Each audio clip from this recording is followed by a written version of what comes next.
Never let a good crisis go to waste. For letting a good crisis go to waste. What is a crisis? There are many definitions of the word crisis. It is described as a disagreement, confusion or suffering. This comes from the Cambridge Dictionary. But there are other definitions of a crisis which represents a tipping point when things are expected to turn for better or worse. For instance, let's assume we're speaking of the global financial crisis of 2008. It is at that moment, at that juncture, when things are expected to go north or south. That's where the crisis is. There could be plenty of examples that we could think of, many crises in our life. Imagine your 10-year-old child turns out to be pregnant. She's still at school and she's barely just learned on how to bath herself, and she turns out pregnant. It is a crisis because it's going to shatter her dreams, it's going to derail her life. For instance, you could also lose a job with a mountain of bills. Bills will expect to be paid, but you won't have the income to satisfy the obligation. That's a crisis. There was an economic and financial crisis, just to name a few. But the question is, can be a crisis be good? Because it sounds a little bit oxymoronic for something that is so bad and at the same time. Can something be a crisis and be good at the same time? I'm going to ask you to raise your hand and try to ponder, could there be a crisis that is good? Even though you will be watching this video, try to raise your hand and say, I can think of one crisis in my lifetime or in the past lifetime, those that could foretell the future, a crisis that is yet to happen, that they would consider to be good. But I could see with your half hearted raising of your hand that you are struggling to find any good crisis. I was just like you. I couldn't find anything good in a crisis. Wait until I decided to take a trip to yesteryear. And then I said, maybe let me also try to understand the genesis of the phrase itself. Where does it come from? And then I noticed that it was first used by Winston Churchill, who was a statesman presiding over the Great Britain during the times of strife around the 1940s. So in 1945, in the formation of this powerful trio, Winston Churchill invites Joseph Stalin, who was at the time at the helm of the Soviet Union, and Franklin Delano Roosevelt, who was presiding over the United States of America. Let me make it clear that the United States of America and the USSR were one of the mightiest or the biggest global superpowers. And it had the World War had actually started with quite a few other incidences, culminating in Germany invading uh, the Soviet Union sometime in 1941, and it was 1945, which was just on the cusp on the cusp of ending the war. Winston Churchill tries to mend relations with Russia. He's noticed the economic might, the potential economic might of Russia because of its embarrassment of resources. Hence the gentlemen's. Whilst they are sitting, he says, never let a good crisis go to waste. And those words were so powerful that it culminated. So that there had been the League of Nations that had been formed in the past, but Russia was excluded from it. But now comes his. There had been the League of Nations that had been formed in the past, but Russia was excluded from it. But now comes he's noticing the potential benefit of aligning with Russia and the is noticing the potential benefit of aligning with Russia and the USA, hence the formation of the United Nations. And not only that, he tried to persuade these two gentlemen to say, let's seize the opportunity and create a climate of peace and development around the world. Like, you should never trust a man that smokes a pipe and wears that hat. However, he also tried to bring the socialist Russia closer to him. Remember the ideologies of the socialist Russia, if they were going to infiltrate into inland Europe, probably the socialist principles were going to suddenly take over the rest of Europe. And he knew that there is also a benefit in keeping your enemies closer. Remember the saying, keep your friends close, but your enemies so closer. So he also uses that opportunity to bring socialist Russia closer. Now you would see that it was during times of strife and calamity, but something he saw an opportunity that could herald an era of global peace. At the same time, an era of Great Britain's dominance in the global geopolitical landscape. Now, fast forward, let me just jump to Russia.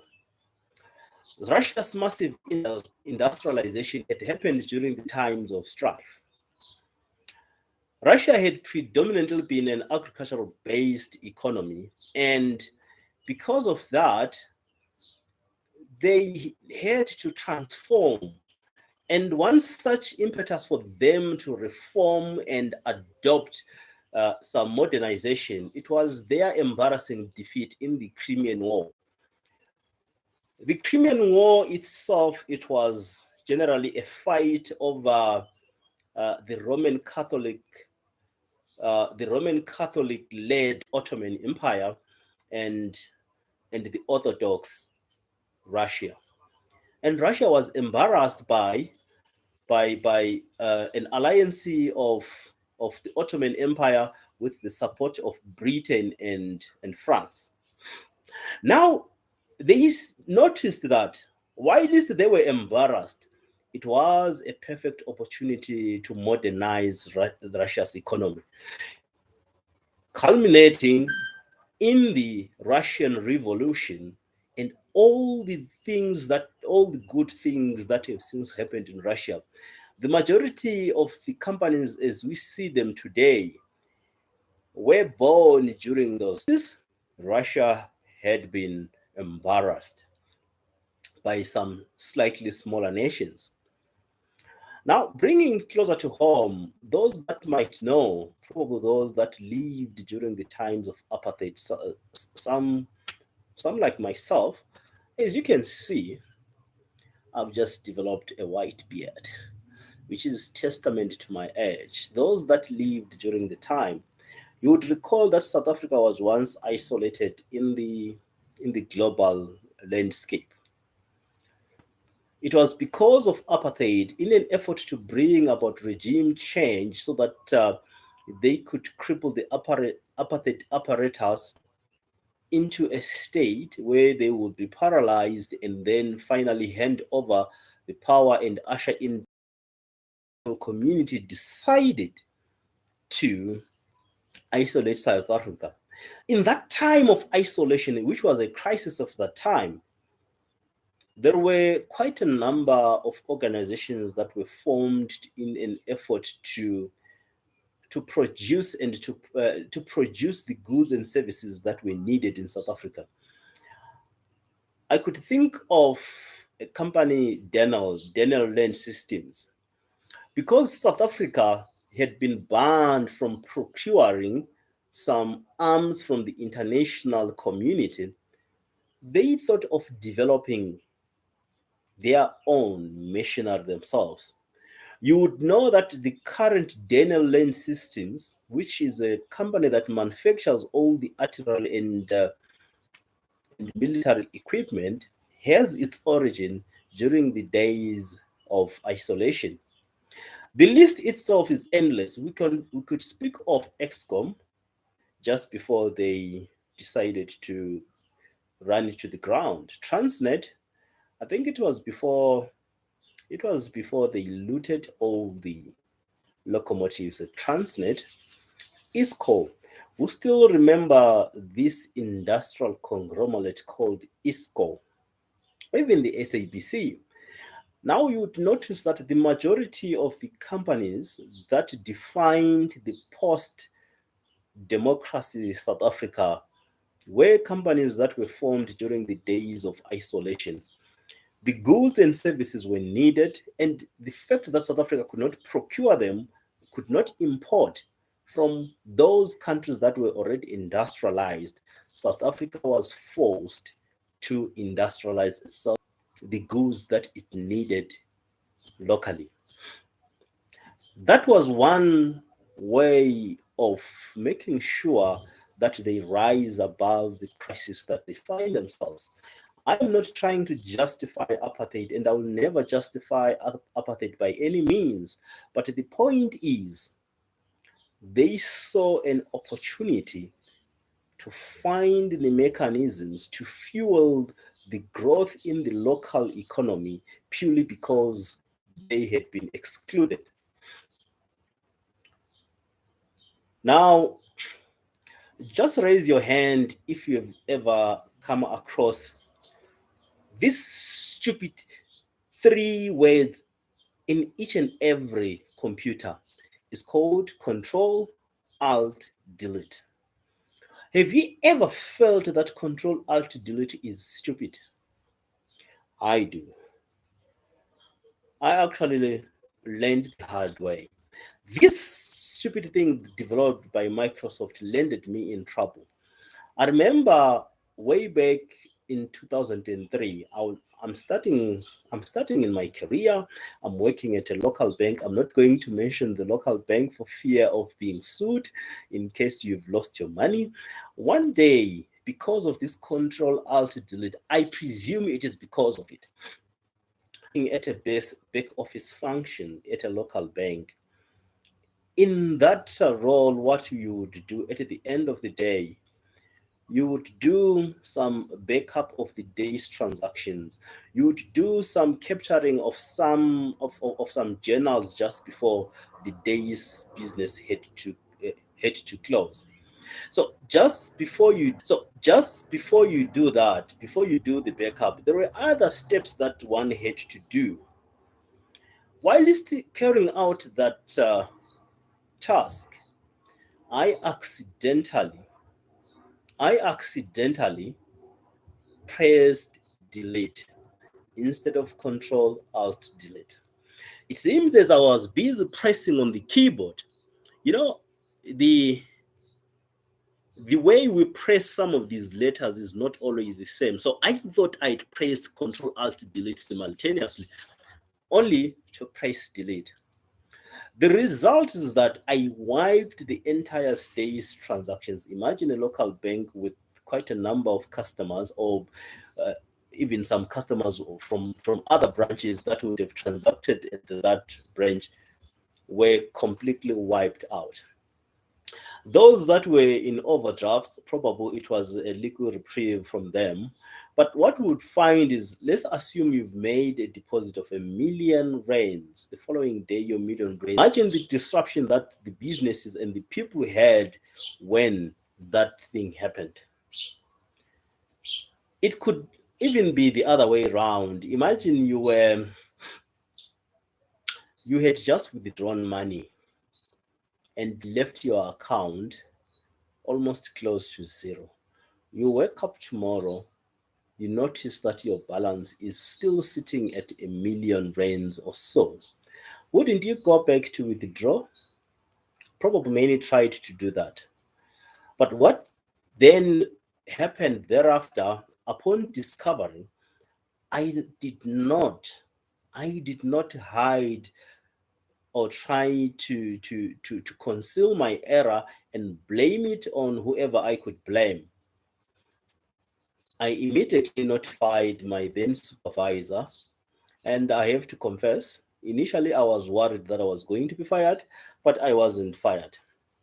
So if you are going to worry that probable I landed where I am because I got fired, sorry, I wasn't fired. But in life, generally, there is a principle that when you break, you pay. And that principle had to apply. But instead of saying I should pay the funds, they said, you are going to fix this mess. So the next few days, weeks, or months, I was tasked with trying to recreate the transactions on that day. The good thing at that time, when you would come to make a withdrawal, you would fill in a withdrawal slip, and when you would come to make a deposit, you also fill a deposit slip. So we did have the actual vouchers on hand. So now I had to recreate the transactions based on the actual vouchers that we had on hand. If there was any voucher that had gone missing, it was going to be extremely difficult for us to prove. And the only way, because every time a client signed probable a deposit slip, there was always a duplicate that they kept, and even a withdrawal, we would also keep a duplicate. So the only way for us was to probably look at the stamp that was impressed on that duplicate copy, so that we could try to retrospectively fix the transaction. But through that process, because it had happened on the back end of the systems and the processes, I had to learn all the bank's back end processes, because you cannot fix what you have broken until you understand where it could have happened. So I had to tirelessly work in trying to fix the back end, to learn so that I could fix whatever was broken. So I had to learn the entire bank's backend process. And in the process, I became the oracle of the system, so that by the time I function, they were to come to me. That was my crisis, and I never wasted it. Since then, I've actually learned that it is also okay to occasionally break the systems so that you can try to re-engineer or to reassemble, provided,